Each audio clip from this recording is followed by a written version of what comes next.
ये आदमी एक सुनसान जजीरे के किनारे पूरी तरह बेहोश पड़ा था। जब उसकी आंख खुली तो उसने खुद को एक वीरान जजीरे पर पाया। उसकी नजर जहां तक गई वहां सिर्फ और सिर्फ समंदर ही दिखाई दे रहा था। लेकिन जैसे ही उसने अपने इर्द गिर्द देखा, उसके रोंगटे खड़े हो गए, क्योंकि उसके साथ ही किनारे पर कई लोग बेजान पड़े थे। वह भागता हुआ जैसे ही उनके करीब पहुंचा, तब तक वे सब मर चुके थे। अब उसे एहसास हुआ कि वह अकेला ही इस जजीरे पर जिंदा बचा है, लेकिन उसे यह नहीं मालूम था कि अब उसकी जिंदगी की सबसे दर्दनाक जंग शुरू होने वाली थी। दरअसल इस आदमी का नाम रॉबिन्सन था। कुछ दिन पहले रॉबिन्सन एक समुद्री सफर पर निकला था। वहां वह अपने तमाम दोस्तों के साथ समुद्री जहाज पर आगे बढ़ रहा था कि अचानक एक बहुत बड़े तूफान ने उन्हें चारों तरफ से घेर लिया। इस तूफान की लहरें इतनी खतरनाक थीं कि पूरा का पूरा जहाज इस वसीय समंदर के बीचों बीच डूब गया। इसके बाद सीन प्रेजेंट में आ गया, जहां उसने कई गड्ढे खोदे और अपने तमाम साथियों को दफना दिया। इस सुनसान जजीरे पर रात गुजारने के लिए वह एक ऊंचे दरख्त पर सोता रहा। सुबह होते ही उसकी नजर समंदर में फंसे अपने जहाज पर पड़ी। वह बिना सोचे पानी में तैरता हुआ उसकी तरफ बढ़ने लगा। काफी मेहनत के बाद आखिरकार वह अपने जहाज तक पहुंच गया और वहां से जिंदा रहने के लिए जो भी जरूरी सामान उसे मिलता गया, वह उसे जमा करता गया। जैसे ही वह जहाज के निचले हिस्से में पहुंचा, वहां उसे किसी की अजीब सी आवाज सुनाई देने लगी। उसने फौरन एक कुल्हाड़ी उठाई और जल्दी से दरवाजा तोड़ दिया। जैसे ही उसने दरवाजा खोला, उसके सामने उसका अपना कुत्ता जैक खड़ा था। उसने अपने कुत्ते को साथ लिया और कुछ लकड़ियों से बेड़ा बनाकर जितना सामान उठा सकता था, सब लेकर वापस किनारे की तरफ रवाना हो गया। अथक मेहनत के बाद आखिरकार वह उस किनारे तक पहुंच ही गया। आते ही उसने खाना खाकर अपना और जैक का पेट भर लिया। लेकिन इस वीरान जगह पर वह खाना उसके लिए कम पड़ने वाला था, क्योंकि वह सिर्फ 4 से 5 दिन के लिए काफी था। अगर इन 4 से 5 दिनों के अंदर किसी मौजूजे की तरह कोई मदद आ जाती तो उसकी खुशकिस्मती थी, वरना वह यहाँ भूख से ही मरने वाला था। इसीलिए वह जैक को अकेला छोड़कर खुद आंधी की तरह दौड़ पड़ा, इस उम्मीद के साथ कि शायद आगे उसे यहाँ से निकलने का कोई रास्ता मिल जाएगा। घने जंगल को किसी गोली की रफ्तार से उबूर करते हुए वह जजीरे के दूसरे कोने तक जा पहुंचा। लेकिन जो मंजर उसके सामने था, उसने उसकी सारी उम्मीदें तोड़ कर रख दी। दूर दूर तक उसके सामने सिर्फ और सिर्फ समंदर का पानी था। चारों तरफ फैला हुआ पानी देखकर अब उसे यकीन होने लगा कि वह यहाँ से कभी भी नहीं निकल पाएगा। अपने सामने का मंजर देखकर वह पूरी तरह टूट गया। दिन हफ्तों में और हफ्ते महीनों में बदलते गए। इस जजीरे पर रहते हुए उसे कई महीने गुजर चुके थे, लेकिन अभी तक उसे वहां से कोई जहाज गुजरता हुआ दिखाई नहीं दिया था। अब उसे अपनी जिंदगी तकरीबन खत्म होती हुई महसूस होने लगी थी। एक दिन रॉबिन्सन अपने कुत्ते जैक के साथ किनारे पर खड़ा था कि अचानक जैक जोर जोर से भौंकने लगा। जब रॉबिन्सन की नजर समंदर पर पड़ी तो सामने का मंजर देखकर उसकी रूह कांप उठी। दूर उसे एक बड़ा जहाज नजर आया जो बिल्कुल उनके सामने से गुजर रहा था। उसे देखते ही रॉबिन्सन फौरन उसकी तरफ दौड़ पड़ा। रॉबिन्सन अपने हाथ में मशाल पकड़े उसकी तरफ तेजी से बढ़ने लगा। उसने जल्दी से आग जलाने की कोशिश की, मगर शोले उठने में देर लग गई। तब तक जहाज आहिस्ता आहिस्ता दूर होता जा रहा था। घबराहट में उसने राइफल उठाई और कई फायर किए, लेकिन समंदर की गरजती लहरों ने हर आवाज को दबा दिया। जहाज आगे बढ़ता रहा, मगर पीछे से रॉबिन्सन की वह दर्द भरी पुकार उस जहाज तक न पहुंच सकी। वह जहाज भी रॉबिन्सन की आखिरी उम्मीद था और अब वह भी उससे दूर जा रहा था। घबराहट में वह सीधा समंदर में कूद पड़ा। रॉबिन्सन पूरी ताकत से जहाज की तरफ बढ़ने लगा, लेकिन तेज लहरों के सामने उसकी एक न चली और वह उन्हीं लहरों के बीच वहीं का वहीं तैरता रहा। वह जहाज इतना दूर हो गया कि सिर्फ एक छोटा सा बिंदु नजर आने लगा और फिर हमेशा के लिए गायब हो गया। थका हारा रॉबिन्सन वापस किनारे पर आ गिरा। उसकी उदासी देखकर उसका सबसे करीबी साथी जैक भी जोर जोर से भौंकने लगा, जैसे वह भी अपनी जिंदगी की आखिरी उम्मीद खो चुका हो। रात भर वह आसमान की तरफ देखता रहा, मगर अब उसे बचने की कोई उम्मीद दिखाई नहीं दे रही थी। अब ज्यादा देर तक वह खुले आसमान के नीचे नहीं रह सकता था, इसलिए उसी दिन उसने कुछ लकड़ियां जमा की और आहिस्ता आहिस्ता अपने लिए एक छोटा सा ठिकाना बनाना शुरू कर दिया। काफी मेहनत के बाद आखिरकार उसने रात गुजारने के लिए एक आरजी घर तैयार कर लिया। धीरे धीरे उसकी जिंदगी एक मामूल में ढल गई। सुबह खाने की तलाश, दिन में घर और आसपास के काम, और शाम को समंदर के किनारे जैक के साथ बैठकर दूर से किसी मदद के आने का इंतजार करना। देखते ही देखते उसे वहाँ पूरे 6 साल गुजर गए। जैक भी हर लम्हा उसकी जिंदगी का सबसे करीबी साथी बना रहा। जैक एक जानवर जरूर था, लेकिन कभी कभी एक छोटा सा साथी भी अकेले इंसान के लिए किसी मोजज़े से कम नहीं होता। रात को जब वह सोता तो उसे अपनी बीवी की बहुत याद सताती। वह दिल ही दिल में सोचता कि काश उस दिन वह अपनी बीवी की बात मान लेता तो आज इस हालत में न होता। एक दिन जब वह दोनों समंदर के किनारे टहल रहे थे, अचानक रॉबिन्सन की नजर रेत पर बने एक अजीब से पांव के निशान पर पड़ी। इस निशान को देखते ही उसे लगा कि शायद यह उसी के पांव का निशान होगा, लेकिन जब उसने उसे गौर से देखा तो उसके होश उड़ गए। जिस निशान को वह देख रहा था वह किसी अजनबी इंसान के कदमों का निशान था। रॉबिन्सन ने फौरन अपनी राइफल मजबूती से पकड़ी और आसपास नजर दौड़ाते हुए आगे बढ़ने लगा। वहीं उसका साथी जैक भी बेचैन दिखाई देने लगा, जैसे उसे किसी अनजाने खतरे का एहसास हो गया हो। कुछ दूर जाने के बाद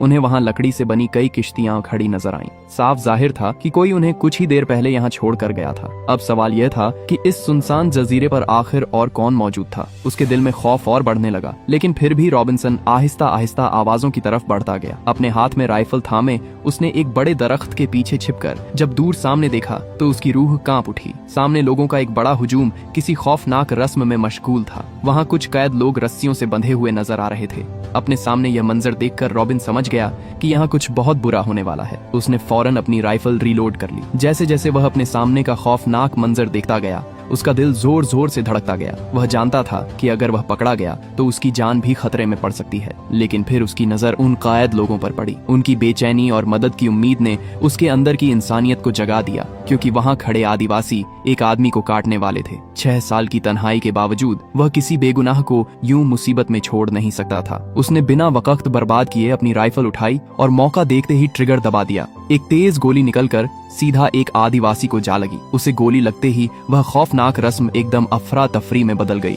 सब आदिवासी इधर उधर भागने लगे। हर तरफ चीख पुकार की आवाजें गूंज उठीं। उसी भगदड़ का फायदा उठाकर एक बंधा हुआ आदिवासी अपनी रस्सी तोड़कर भाग निकला। भागते भागते वह सीधा रॉबिन के सामने आ गया। उस आदमी को अपनी तरफ आता देखकर रॉबिन घबरा गया। घबराते हुए वह उससे कहने लगा, हम दोस्त हैं, दुश्मन नहीं, मैं तुम्हें कोई नुकसान नहीं पहुंचाऊंगा। वह आदिवासी भी अपने हाथ में हथियार लिए उसके पास बढ़ा और एकदम नीचे आकर उसके सामने घुटनों के बल बैठ गया। उसने रॉबिन का पैर पकड़ा और सीधा अपने कंधे पर रख दिया, जैसे वह रॉबिन को अपना मालिक समझ रहा हो। रॉबिन हैरान था। उसे बिल्कुल समझ नहीं आ रहा था कि आखिर यह आदिवासी उसका पैर अपने कंधे पर क्यों रख रहा है। लेकिन अगले ही पल उसने अचानक रॉबिन की राइफल उठा ली। उस आदिवासी ने राइफल तो उठा ली थी, मगर वह उसे चलाना नहीं जानता था। ये देखते ही रॉबिन समझ गया कि वह उसे कोई नुकसान नहीं पहुंचाएगा। उसने फौरन कहा, मेरी गन मुझे वापस दो, मैं तुम्हें कोई नुकसान नहीं पहुंचाऊंगा। जब उस आदिवासी ने उसकी कोई बात नहीं सुनी तो उसने अपने पास रखा हुआ बचा खुचा खाना निकाला और नीचे एक पत्थर पर रख दिया। इशारों ही इशारों में रॉबिन ने उसे समझाने की कोशिश की कि वह उसकी मदद करना चाहता है। यह देखकर आदिवासी घबराते हुए बार बार रॉबिन की तरफ देखने लगा। जब उसे यकीन हो गया कि सामने खड़ा रॉबिन उसे मारना नहीं बल्कि उसकी मदद करना चाहता है, तब वह आदिवासी डरते डरते पास रखे खाने की तरफ बढ़ने लगा। मगर उसी वक्त झाड़ियों से कुछ हमला करने वाले आदिवासी बाहर निकल आए। रॉबिन ने मौका देखते ही एक आदिवासी को वहीं ढेर कर दिया। लेकिन इस बार रॉबिन की खुशकिस्मती थी कि वह आदिवासी भी उसकी मदद के लिए खड़ा हो गया। उसने एक ही झटके में वहां मौजूद एक हमला करने वाले आदिवासी को मौत की नींद सुला दिया। कुछ ही लम्हों में वहां का खतरा टल गया। लड़ाई खत्म होने के बाद जब रॉबिन ने पीछे मुड़कर देखा तो वह आदिवासी अपने हाथों मारे हुए आदिवासी के जिस्म के टुकड़े खा रहा था। अपने सामने यह मंजर देखकर उसके रोंगटे खड़े हो गए। उसे समझ आ गया कि जिस आदिवासी की उसने जान बचाई थी वह कोई आम आदिवासी नहीं बल्कि एक आदमखोर कबीले से ताल्लुक रखता है। रॉबिन की घूरती हुई आंखें जब उस आदिवासी ने देखी तो वह वहीं से दुम दबाकर भाग निकला। रॉबिन बिना वक्त बर्बाद किए अपने ठिकाने की तरफ दौड़ पड़ा। अपने ठिकाने पर पहुंचते ही वह अपनी हिफाजत मजबूत करने में लग गया। उसने अपनी हिफाजत के लिए घर के चारों तरफ जाल बिछाना शुरू कर दी। रॉबिन ने चारों तरफ नुकीली लकड़ियां गाड़ दी, कई जालों और रुकावटों का इंतजाम किया। अपने सबसे खतरनाक हथियार में उसने बहुत सारी गोलियां भर दी ताकि खतरा आते ही वह अपनी जान की हिफाजत कर सके। अपनी जान बचाने के लिए वह कई महीनों तक लगातार एक ही जगह पर छिपा रहा। दिन हो या रात वह हर वक्त चारों तरफ नजर रखता ताकि कहीं आदिवासियों का कोई झुंड उसका शिकार करने उसके पास न पहुंच जाए। मगर अजीब बात यह थी कि महीने गुजर गए और किसी भी आदिवासी ने बदला लेने के लिए उस पर हमला नहीं किया। आखिर एक दिन उसने फैसला कर लिया कि अगर खतरा उसके पास नहीं आ रहा तो वह खुद उसका पता लगाएगा। रॉबिन अपने हाथ में अपनी राइफल पकड़े अपने साथी जैक के साथ जंगल की गहराइयों की तरफ निकल पड़ा। धीरे धीरे वह घने जंगल में आगे बढ़ता जा रहा था। लेकिन कुछ ही दूर जाने पर अचानक उसका पैर नीचे बिछाए गए जाल पर पड़ गया। उस जाल में फंसते ही वह उल्टा लटक गया। अब वह वहां बुरी तरह फंस चुका था। उसका साथी जैक भी डर के मारे उसकी मदद किए बिना ही वहां से उल्टे पांव भाग निकला। रॉबिन वहां अपनी मदद के लिए चिल्लाता रहा। तभी घने जंगल से वही आदिवासी बाहर आ निकला। आते ही उसने रॉबिन को घूरना शुरू कर दिया। उसने डरते डरते रॉबिन की नीचे गिरी हुई राइफल उठा ली। उस अनोखी राइफल को देखकर उस आदिवासी के चेहरे पर ऐसी मुस्कान फैल गई जैसे उसे कोई अनमोल अनमोल खजाना मिल गया हो। उल्टा लटका हुआ रॉबिन समझ गया कि यही उसके पास मौका है। उसने फौरन किसी तरह अपना चाकू निकाला और खुद से बंधी रस्सी को बीच से काट डाला। आजाद होते ही उसने अपनी राइफल सीधी उसकी तरफ तान दी, जिसे देखकर आदिवासी एकदम चौंक गया। वह समझ गया कि यह छोटा सा हथियार उसके लिए बहुत खतरनाक है। रॉबिन ने उसे दिखाने के लिए अपनी राइफल ऊपर दरख्त पर बैठे परिंदों की तरफ चलाई, जिससे एक परिंदा वहीं पर ढेर हो गया। अपने सामने यह सब देखकर उस आदिवासी ने भी लकड़ी का एक टुकड़ा उठाया और इतने सटीक निशाने से फेंका कि वह सीधा अपने लक्ष्य पर जा लगा। तब रॉबिन को एहसास हुआ कि यह आदिवासी सिर्फ ताकतवर ही नहीं बल्कि काफी होशियार भी है। धीरे धीरे दोनों के बीच फिर से भरोसा पैदा होने लगा। आखिरकार रॉबिन ने उसे अपने घर ले जाने का फैसला कर लिया। उस रात दोनों ने साथ बैठकर खाना खाया और शायद पहली बार उस सुनसान द्वीप पर रॉबिन बेचारे को अपनी तन्हाई कुछ कम महसूस हुई। लेकिन भरोसे के साथ साथ खौफ भी अभी बाकी था, इसलिए उसने एहतियात के तौर पर उसे बांध कर रखा। मगर अगली सुबह एक ऐसा अजीब वाकया पेश आया जिसने सब कुछ बदल कर रख दिया। आंख खुलते ही रॉबिन ने देखा कि वह आदिवासी बिल्कुल उसके सामने खड़ा है। न उसके चेहरे पर गुस्सा था और न ही फरार होने की कोई कोशिश, बल्कि वह आदिवासी उसके लिए सुबह का खाना लेकर आया था। यह मंजर देखकर रॉबिन का शक धीरे धीरे खत्म होने लगा। उसने फौरन उसे आजाद कर दिया और पहली मर्तबा उसे एक दोस्त की नजर से देखा। उसी दिन उसने उसका नाम हंटर रख दिया। वक्त गुजरने के साथ साथ दोनों की दोस्ती और भी मजबूत होती चली गई। रॉबिन ने हंटर को अपनी जबान सिखाना शुरू कर दी और हैरत की बात यह थी कि हंटर बहुत तेजी से सीखने लगा। चंद ही महीनों में दोनों एक दूसरे की बातें समझने लगे। अब वह आदिवासी सिर्फ एक अजनबी नहीं रहा था, बल्कि इस सुनसान द्वीप पर रॉबिन का सबसे करीबी साथी बन चुका था। वह घर के कामों से लेकर शिकार तक हर मामले में रॉबिन का साथ देता था। धीरे धीरे दोनों की जिंदगी पहले से कहीं बेहतर होने लगी। एक शाम दोनों आग के करीब बैठे गुफ्तगू कर रहे थे। बातों ही बातों में जिंदगी और दुनिया को देखने के नजरियों पर बहस शुरू हो गई। हंटर की सोच और तजुर्बात रॉबिन से काफी अलग थे। दोनों ने एक दूसरे को समझाने की कोशिश की, मगर धीरे धीरे गुफ्तगू बहस में तब्दील हो गई। गुस्से में आकर रॉबिन ने हंटर को एक ऐसा लफ्ज कह दिया जो उसके दिल पर लग गया।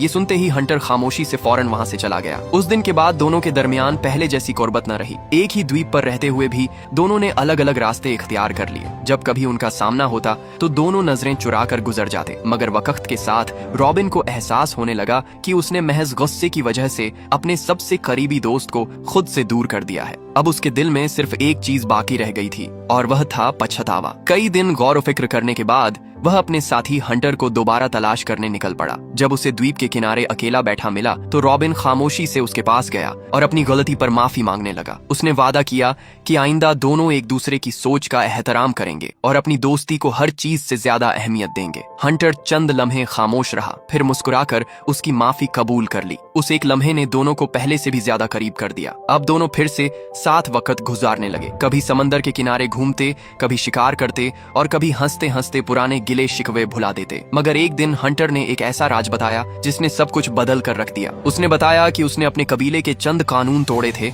इसी वजह से उसे सजा के तौर पर यहाँ भेजा गया था। और चूंकि रॉबिन ने उसकी मदद की थी, इसलिए उसके कबीले वाले किसी न किसी दिन बदला लेने के लिए उससे ढूंढते हुए यहाँ जरूर पहुंचेंगे। ये खबर सुनते ही दोनों समझ गए कि खतरा अभी मुकम्मल तौर पर खत्म नहीं हुआ, इसीलिए उन्होंने पहले ही तैयारी शुरू कर दी। अगले पूरे 4 महीने दोनों ने अपनी हिफाजत के लिए जाल, रुकावटें और धमाका खेज फंदे तैयार करने में गुजार दिए, क्योंकि उन्हें मालूम था कि अगला मुकाबला पहले से कहीं ज्यादा खतरनाक होने वाला है। एक दिन जब दोनों सुकून से बैठे हुए थे, अचानक उन्हें आतिशफिशाओं की तरफ से जोरदार गड़गड़ाहट सुनाई देने लगी। दोनों फौरन चौकन्ने हो गए। जब वे उसी गुफा की तरफ गए और वहां जाकर देखा तो वहीं आदिवासी कबीले के लोग एक बार फिर किसी इंसान की कुर्बानी की तैयारी कर रहे थे। उन्होंने अपनी मंसूबाबंदी के मुताबिक बिछाए गए जाल में आग लगा दी। आग लगते ही चिंगारियां भड़क उठीं और शोले तेजी से गुफा की तरफ बढ़ने लगे। मगर बदकिस्मती से यह आग देखते ही उनका तीसरा साथी जैक उसकी तरफ दौड़ पड़ा। रॉबिन ने उसे जोर जोर से आवाजें दी, मगर तब तक बहुत देर हो चुकी थी। अचानक एक जबरदस्त धमाका हुआ और उसका सबसे वफादार साथी जैक हमेशा के लिए उससे जुदा हो गया। अपनी आंखों के सामने अपने साथी को खोते हुए देखकर वह अंदर से पूरी तरह टूट गया। ये सदमा इतना गहरा था कि रॉबिन का दिल बिखर कर रह गया, मगर न चाहते हुए भी उसे जैक को जमीन में दफनाना पड़ा। वह काफी देर तक उसकी यादों में गुम रहा।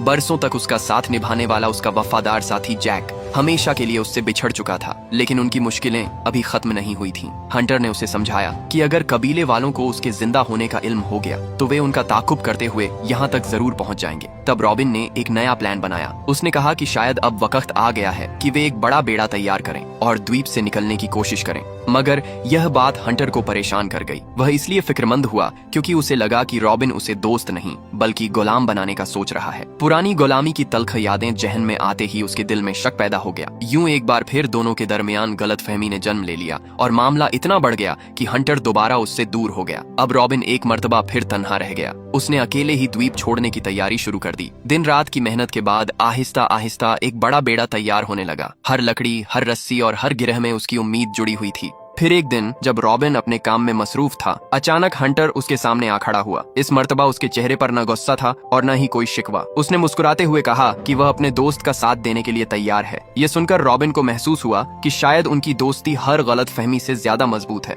हंटर ने अपने हाथों से बनाई हुई एक माला उसे यादगार के तौर पर पेश की और दोनों की दोस्ती एक बार फिर पहले जैसी हो गई। लेकिन अगले ही दिन एक निहायत खतरनाक तूफान आ गया। तूफान इतना शदीद था कि उन्हें वहाँ से हिलने का मौका तक न मिला। उन्होंने जैसे तैसे करके अपने तमाम जानवरों को तहखाने में पहुंचाया और अपनी बनाई हुई कमजोर सी झोपड़ी में पनाह लेकर पूरी रात उस हौलनाक तूफान के रुकने का इंतजार करते रहे। इस खतरनाक तूफान के दौरान रॉबिन का तैयार किया हुआ बेड़ा भी आहिस्ता आहिस्ता टूटने लगा और फिर अचानक वह बेड़ा फिसलता हुआ सीधा पानी में जा गिरा। सुबह जब दोनों अपनी झोपड़ी से बाहर निकले तो पूरा द्वीप तबाह हो चुका था। हर तरफ टूटी हुई लकड़ियां और बिखरे हुए दरख्त पड़े थे। यही नहीं बल्कि इस खौफनाक तूफान में उनके तमाम जानवर भी मारे जा चुके थे। सबसे बड़ा सदमा यह था कि उनका बनाया हुआ बेड़ा भी सैलाब में बहकर गायब हो गया था। लेकिन अब उनके पास वक्त बिल्कुल भी नहीं था क्योंकि पूर्णिमा की रात धीरे धीरे उनके और भी करीब आती जा रही थी और कबीले के आदमखोर लोग किसी भी वक्त वापस आ सकते थे। इसीलिए दोनों ने मिलकर पूरे जजीरे को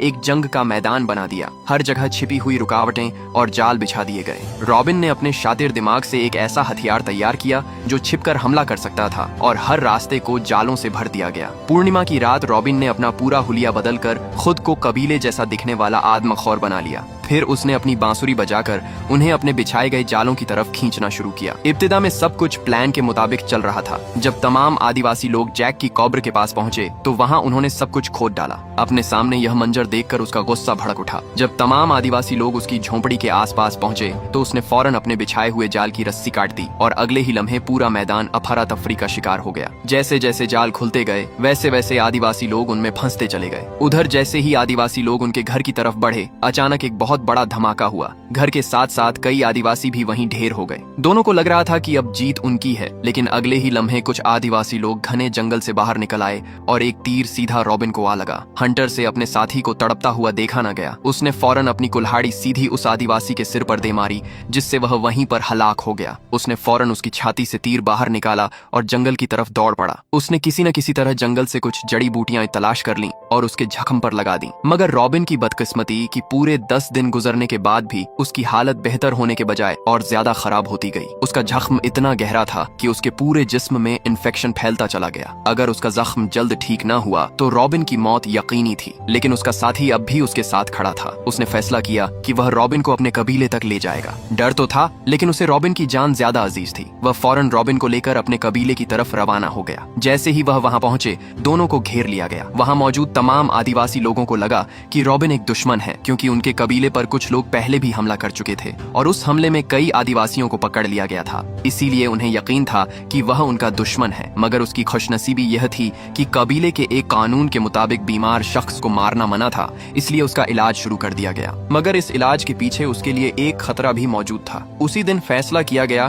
कि जब रॉबिन मुकम्मल तौर पर ठीक हो जाएगा तो उसे हंटर के साथ एक आखिरी मुकाबला करना होगा। इस मुकाबले में जो भी जीतेगा सिर्फ वही जिंदा बच पाएगा। पूरे 6 दिन बाद वह लम्हा आ ही गया जब रॉबिन और हंटर दोनों एक दूसरे के सामने जंग के मैदान में खड़े थे। नीचे उनके तेज आग भड़क रही थी। अगर जरा सा भी हिलते तो सीधा आदिवासी लोगों का खाना बनना तय था। अब फैसला दोनों दोस्तों के दरमियान था, या तो दोनों ही मर जाएं या फिर कोई एक जीतकर जिंदा रहने का हक हासिल करे। दोनों की सांसें तेजी से चल रही थीं। तभी अचानक दोनों के दरमियान मुकाबला शुरू हो गया। दोनों एक दूसरे को हराने में पूरी ताकत लगा रहे थे, लेकिन जख्मी होने की वजह से रॉबिन ज्यादा देर तक हंटर के सामने ठहर न सका और अचानक उसके हाथ से उसका चाकू नीचे गिर गया। अब लड़ने का उसके पास कोई और मौका नहीं था, इसलिए वह हंटर से कहने लगा, मुझे मार दो, मैं अब और ज्यादा जिंदा नहीं रह सकता। लेकिन जवाब में हंटर ने उसे मारने से साफ साफ इनकार कर दिया। मगर अगर उसने उसे न मारा तो दोनों का मरना तय था। इसीलिए न चाहते हुए भी हंटर उसे खत्म करने के लिए तैयार हो गया। इससे पहले कि हंटर रॉबिन को मार पाता,